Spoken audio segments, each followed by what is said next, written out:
우리는 앞에 말씀에서 하나님께서 두 번씩이나 모세에게 애굽으로 가실 것을 말씀하셨습니다. 그러나 모세는 두 번 다 거절을 하죠. 내가 누구이기에 그곳에 갑니까? 라고 하나님께 한번 거절을 하고, 또 한 번은 당신이 나와 함께 하신다라고 말씀하셨는데, 그러면 도대체 당신은 누구십니까? 라는 그러한 질문으로서 하나님께 질문합니다. 그리고 거기에 대해서 하나님께서 주시는 그러한 약속은 내가 반드시 너와 함께 가고 나는 스스로 있는 자, 하나님이 어떠한 분이신지를 말씀하여 주십니다.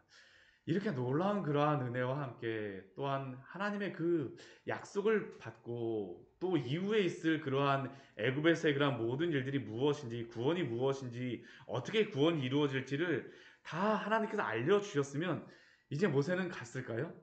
오늘 말씀을 보면 세 번씩이나 하나님께 또 거절을 합니다. 참 오늘 이 말씀을 보게 되면 모세가 이 정도까지 마음에 큰 상처가 있구나. 그럼에도 불구하고 하나님께서 보내시는구나. 그냥 보내지 않으세요. 하나하나 다 치료하면서 보내십니다. 오늘 1절 말씀을 보십시오. 하나님의 그 놀라운 말씀을 들었음에도 불구하고 모세가 하나님께 대답을 합니다. 그러나 그들이 나를 믿지 아니하며 내 말을 듣지 아니하고 이르기를 여호와께서 내게 나타나지 아니하셨다 하리이다. 모세가 그곳에 가서 하나님이 주신 그러한 말씀을 말한다 할지라도 그들은 믿지 아니할 거란 겁니다. 듣지도 아니할 거라는 것이에요. 아예 심지어는 여호와께서 내게 나타나지도 아니하였다라고 하나님께 답변을 합니다.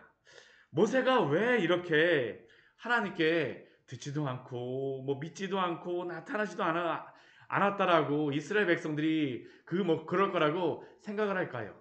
사실 모세의 이 모습을 보게 되면 모세는 지금 현재를 살고 있지 않습니다. 과거를 살고 있어요. 과거의 이러한 일들, 이전에 그 자신이 구하겠다라고 하였었는데 모세는 무엇을 당합니까? 배신을 당한 것이죠. 모세가 구해준 그 사람이 사실은 고발을 한 것입니다. 바로에게 가서. 근데 그 마음에 얼마나 상처가 되겠습니까? 더군다나 앞에 우리 2장 17, 14절 말씀을 보게 되면 이스라엘 백성들이 그 모세에게 싸우던 그러한 사람이 와서 그 모세에게 이렇게 답변을 하죠. 누가 너를 우리를 다스리는 자와 재판관으로 삼았느냐? 저는 지금 이 말씀이 계속 모세의 그 뇌리 속에서 계속 그 한 부분 속에서 계속 맴돌고 있는 거죠. 누가 우리를 다스리는 자와 재판관으로 너를 삼았느냐? 너를 그렇게 하지 않았다니까? 이게 지금 모세의 머릿속에서 계속 되뇌어지는 겁니다. 계속 반복해서 생각나죠. 계속 반복해서 생각납니다. 그는 과거에 지금 사로잡혀 살고 있는 거죠. 지금 가도 동일할 것이라는 겁니다. 믿지도 아니할 것이고 듣지도 아니할 것이고 나타나지도 아니하셨다 하리라고 하나님의 그 말씀을 듣고 있음에도 하나님과 함께 그 지금 이렇게 교제하고 있음에도 이렇게 대답합니다. 근데 그때 하나님께서 행하신 것이 무엇일까요? 오늘 보게 되면 이러한 모세의 질문에 대하여서 세 가지의 표징을 행할 것을 약속을 주십니다. 첫 번째는 뱀에 대한 것이죠. 너의 손에 무엇을 들고 있느냐? 지팡이입니다. 한번 던져봐라. 그러니까 무엇이 됩니까? 뱀이 됩니다. 다시 한번 잡아봐라. 근데 무엇을 잡으라고 말씀하십니까? 뱀이죠. 근데 어디를 잡으라고 말씀하시냐면 뱀의 머리를 잡는 게 아니라 꼬리를 잡으라고 말씀하십니다. 우리가 그 뱀을 잡을 때에 꼬리를 잡으면 안 됩니다. 꼬리를 잡으면 어떻게 될까요? 뱀이 와서 물어버려요. 항상 그 뱀, 저도 예전에 시골에서 뱀이 나타나갖고 이렇게 한번 쫓아낸 적이 있었는데, 항상 머리를 잡으라고 하지 않습니까? 머리로 다 이렇게 하라고 이야기하는데, 꼬리를 잡으라는 이야기는 무엇일까요? 하나님을 신뢰하라는 이야기죠. 하나님을 신뢰하라는 이야기입니다. 특별히 뱀이라고 하는 것은 우리가 영화 같은 데 보게 되면 파라오가 쓰고 있는 그 모자 위에 앞에 무엇이 있습니까? 뱀 모양이 있잖아요. 이것을 해석하기는 그래서 이 뱀이라고 하는 것은 그 애굽의 바로, 그 애굽의 신을 나타내는 겁니다. 너가 가서 이 지팡이와 같이 너가 잡으면 그 바로조차도 잡을 것이다라는 것을 하나님이 약속해 주신 것이죠. 또 두 번째 하나님께서 주신 그 약속은 무엇입니까? 그 표지는 무엇입니까? 너 손을 가지고 한번 품속에 한번 넣어보라. 한번 품속에 넣었습니다. 딱 보니까 뭡니까? 나병이 일어났어요. 얼마나 깜짝 놀랐을까요? 이게 손이 갑자기 허옇게 돼갖고 눈과 같이 허옇게 돼갖고 이렇게 나타나면 깜짝 놀라지 않았겠습니까? 근데 다시 한번 넣어보라. 다시 한번 넣었다가 빼봅니다. 어떻게 됩니까? 아주 깨끗하게 되어져 버리죠. 지금 이것은 이스라엘 백성의 모습을 나타낸다라고 해석을 합니다. 나병과 같이 죄에 지금 살고 있는 이스라엘 백성, 하나님께서 어떻게 해주겠다는 겁니까? 깨끗하게 해주시겠다는 것이죠. 그리고 이것을 통하여서 첫 번째 표징은 보아도 그 사람들이 인정하지 못할지 모르겠지만 이 두 번째를 보게 되면 너를 믿을 것이다. 여호와가 너에게 나타난 줄 믿을 것이다라고, 나중 표정은 믿을 것이다라고 말합니다. 또 세 번째 표징을 주시는 게 무엇입니까? 날강물을 하는 것이죠. 날강물을 떠다가 한번 땅에 부어보라. 이번에 무엇이 됩니까? 피가 되죠. 이것은 실제로 다 애굽에서 일어났던 바로에게 보여줬던 첫 번째 그러한 이정입니다. 그런데 지금 한번 생각을 해보십시오. 모세가 나를 믿지도 아니하며 듣지도 아니하고 내게 나타나지 아니하셨다라고 모세가 이렇게 대답하지만 이 뒤에 말씀해 보게 되면 모세가 애굽에 있는 이스라엘 백성들을 만났을 때에 이러한 질문을 할까요? 하지 않습니다. 일어나지도 않는 일이에요. 근데 모세는 어떻습니까? 과거에서 살고 있죠. 근데 과거와 지금이 다른 분명한 한 가지가 있습니다. 오늘 표적을 통해서, 이 표지를 통해서 하나님이 보여주시고자 하는 것이죠. 이전에는 모세의 힘으로 그것을 하려고 했지만 지금은 어떨까요? 이 표지는 표징 자체의 의미도 있지만 하나님이 함께 하신다라는 것을 보여주는 것입니다. 이전에는 모세가 아무리 하나님의 뜻을 행한다라고 하면서도 자신의 힘으로 하려고 했었지만 거기에는 하나님이 함께 하심이 드러나질 않았어요. 그러나 지금은 어떻습니까? 하나님이 함께 하시는 것이죠. 부인할 수가 없게 하시겠다는 겁니다. 완전한 차이죠. 하나님이 모세와 함께 하시는 그러한 표지. 이게 바로 우리들에게도 나타난 그러한 은혜 아닙니까? 우리가 예수님을 믿고 난 다음에 달라진 것이 무엇일까요? 우리가 예수님을 믿고 난 다음에 우리가 정말로 거듭나고 그 은혜 안에 살게 되면 주변의 사람들이 다 알아보지 않습니까? 정말 우리의 바뀐 그러한 표정을 보며 또한 우리의 모습을 보며 이 사람은 무엇인가 바뀌었구나. 모세에게는 더군다나 이러한 그 표적들을 하나님께서 약속하여 주십니다. 우리에게 있는 그 능력이 무엇일까요? 우리의 능력이 아닙니다. 하나님이 함께 하신다라는 것이죠. 모세에게 주시는 이 표징은 하나님이 함께 하신다라는 것을 약속하여 주는 것입니다. 주변의 사람들이 이렇게 생각하기 때문에 나는 못 가요. 우리가 탓을 하는 것 아닙니다. 하나님이 함께 하시면 그들도 다 하나님이 우리와 함께 하심을 보게 하실 것입니다. 이게 바로 모세에게 이 표적을 통하여서 주는 약속이죠. 약속입니다. 그러나 이러한 표징을 약속해 주셨음에도 불구하고 이러한 세 가지의 표징을 그 모세를 통하여서 보여주시겠다라고 약속해 주셨음에도 불구하고 모세가 하는 그러한 대답은 무엇일까요? 우리 10절 말씀입니다. 앞에서는 남탓하면서 이 사람이 이렇게 말할 것이기 때문에 내가 못 간다고 했지만 우리 10절 말씀에서는 모세는 이번에 무엇이라고 변명을 합니까?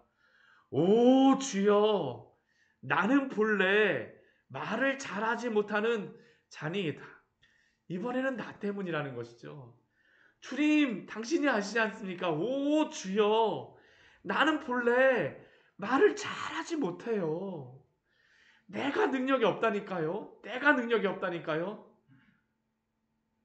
근데 이러한 모세를 향하여서 하나님께서 말씀하시는 것이 무엇일까요? 누가 사람의 입을 지었느냐라는 거죠. 누가 말 못 듣는 자나 못 듣는 자나 눈 밝은 자나 맹인이 되게 하였느냐고 하나님이 질문하십니다. 나 여호와가 아니냐라고 하나님이 말씀하시죠. 이 말씀이 무엇이겠습니까? 말 못하는 것. 지금 이 말 못한다라는 이 의미를 몇 가지로 해석을 하는데, 실제로 모세가 혀에 그러한 장애를 입었거나 아니면 입술이라든가 그런 것에 장애를 입었다라고 해석을 하기도 하고요. 이전에 그러한 일들 때문에 모세가 정말로 트라우마가 있어서 사람들 앞에만 서게 되면 말을 못하거나 아니면 말 더듬는 그러한 일들이 그 모세에게 실제로 있었다라고 그 해석을 합니다. 그런데 지금 하나님께서 무엇이라고 말씀하세요? 누가 사람의 입을 지었냐라는 것이죠. 말 못하는 것조차도 누가 그렇게 하신 것입니까? 하나님이 하셨다라는 것이죠. 하나님이 하셨어요. 이거는 대단한 차이입니다. 하나님이 그렇게 모세를 만드셨습니다. 근데 모세를 가라고 말씀하시는 것은 무엇일까요? 그것조차도 내가 하였으니 하나님을 의지하라는 것이죠. 하나님, 모세에게 있는 문제는 모세가 말 못하는 그러한 문제가 아니라 하나님이 그렇게 지으신 하나님을 신뢰하느냐, 신뢰하지 못하느냐가 바로 모세의 문제라는 겁니다. 나 여호와가 아니냐, 나 여호와가 아니냐. 우리 12절 말씀 같이 한번 읽어볼까요? 이제 가라, 내가 내 입과 함께 있어서 할 말을 가르치리라. 이제 가라고 말씀하시죠. 이제 가라고 말씀. 내가 그렇게 지었다는 겁니다. 그것조차도 내가 그렇게 허락해 주셨다는 것이죠. 내가 내 입과 함께 있어서 할 말을 가르치리라. 모세의 문제는 하나님을 의지하느냐 아니냐라는 겁니다. 우리도 그렇지 않습니까? 때로는 나의 모습을 보면서 나는 이 정도밖에 안 되잖아요. 과거의 그러한 상처. 모세에게 이게 40년 동안 이것을 날마다 광야를 보면서 되뇌었으니까 게르솜 하면서 거기에서 내가 여기에서 타인이 되었구나라고 날마다 이야기했으니까 얼마나 이러한 상처가 모세의 마음속에 각인이 되었을까요? 40년입니다. 40년. 평생이죠. 평생. 40년이라고 하게 되면. 그런데 하나님께서 어떻게 하세요? 그것조차도 하나님이 허락하셨다는 겁니다. 나를 의지하라고 말씀하세요. 나를. 나 여호와가 아니냐. 내가 내 입구에 함께 있어서 할 말을 가르치리라. 이번에 하나님께서 이렇게 말씀하시니까 모세가 갈까요? 아닙니다. 다섯 번째 우리 모세가 아예 이번엔 이렇게 대놓고 이야기하죠. 우리 13절 말씀을 보면 오 주여 보낼 만한 자를 보내소서. 남 탓해도 하나님이 가라고 말씀하시고요. 내 탓해도 가라고 말씀하시고 하나님이 거기에 대한 분명한 그러한 이유도 주십니다. 내가 이러한 표적을 통해서 너와 함께 하리라는 것을 보여줄 것이고 내가 그렇게 하였다는 것을 말씀해 주시고 나니까 이젠 변명할 거리조차도 없습니다. 그러니까 모세가 뭐라고 말해요? 오 주여 보낼 만한 자를 보내소서. 저는 이 모세의 모습을 보면서 참 모세의 마음속에 어떠한 이게 상처가 있을까. 참 이게 해결조차 되지 않습니다. 변화조차 될 수 없는 거죠. 이게 얼마나 큰 겁니까? 오 주여 보낼 만한 자를 보내소서. 이러한 이적을 보고 표적을 봐도 변하지가 않습니다. 근데 하나님께서 뭐라고 말씀하세요? 레위 사람 내 형 아론을 함께 보내겠다라고 말씀하세요. 물론 여기에 보게 되면 여기에 그 14절 앞에 말씀 보게 되면 모세를 향하여 노하여 이르시되 라고 말씀하시면서 노하시기도 하시죠. 하나님께서 한번 이렇게 확 표정도 한번 변화시켜 주십니다. 답답하신 것이죠. 하나님도. 그리고 대신 레위 사람 내 형 아론이 있지 않느냐라고 하면서 아론의 손잡고 가라고 말씀하시죠. 그러나 아론은 어떠한 사람입니까? 그가 내 입이 될 거라는 겁니다. 이제 하나님이 모세를 하나님의 입으로 삼으실 것이고요. 아론은 또 누구의 입이 되는 겁니까? 모세의 입이 되어지는 것이죠. 그래서 하나님이 당신의 일을 이루시겠다라고 모세에게 말씀하십니다. 오늘 이 말씀을 통하여서 이 말씀을 가지고 하나님이 강권하심 가운데 모세는 이제 애굽으로 내려갑니다. 모세와 하나님의 참 긴 줄다리기 아닙니까? 막 하나님이 막 이렇게 당겨도 당겨오는 것 같다가 다시 돌아가고 다시 돌아가고. 그런데 이것을 통하여서 우리는 하나님께서 어떻게 모세를 단련시키시고 모세를 하나님께서 인도하시는지를 보여주십니다. 우리가 모세를 통하여서 하나님이 어떻게 믿음을 강하게 하시는지를 볼 수 있죠. 단순히 지적으로 하나님을 안다라고 하여서 모세가 하나님을 아는 것이 아니죠. 그러나 이러한 여러 가지 하나님과의 말씀과 이적과 표적을 통하여서 모세는 하나님을 알아가게 되고 하나님을 신뢰하게 되고 믿게 되어집니다. 믿음이란 무엇일까요? 우리는 믿음을 어떤 전혀 믿을 수 없는 존재를 그냥 우리에게 되뇌이고 세뇌시키면서 믿는 것으로서 우리가 생각을 하기도 합니다. 강한 의지로 믿어지지 않는 그러한 존재를 믿는 것이다라고 우리는 생각을 하기도 해요. 그러나 오늘 한번 말씀을 보십시오. 오늘 말씀은 하나님이 이 믿음이라고 하는 것은 우리를 설득하시는 그러한 작업이라는 것을 보여주지 않습니까? 모세를 설득하시죠. 모세를 살복하십니다. 모세를 결국에는 하나님을 신뢰하게 하고 굴복하게 하시는 것이죠. 우리도 그렇습니다. 우리가 하나님을 믿는다는 것은 무엇일까요? 하나님이 우리를 설득하시는 작업입니다. 여러 가지 일들을 통해서 때로는 말씀을 통하여서요. 때로는 우리 주변에 일어나는 여러 가지 상황을 통하여서요. 때로는 자녀를 키우다 보니까 자녀를 통하여서도 제 모습을 봅니다. 제 딸을 볼 때마다 저하고 똑같이 생겼어요.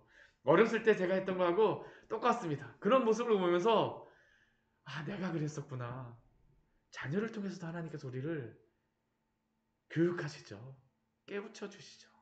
그리고 하나님을 믿도록 설득하시고 살복하시고 하나님을 신뢰하고 굴복하게 하시는 겁니다. 그리고 우리는 어떻습니까? 이제 이 자리에 서 있습니다. 하나님 우리에게 때로는 그리고 말씀하세요. 이제 가라. 이제 가라. 오늘도 우리에게 하루가 밝았습니다. 저는 하나님이 우리를 설득시키는 이 놀라운 은혜의 그러한 삶 속에서 우리에게 말씀하여 주신 이제 가라는 그러한 말씀이 각자에게 있을 줄 믿습니다. 하나님이 주셨다고 저는 생각을 해요. 우리에게 주신 그 삶의 일터에서 오늘 순종하시며 하나님의 이 놀라운 그러한 통로로서 사용되어지기를 축원합니다. 같이 기도하도록 하겠습니다. 하나님 아버지,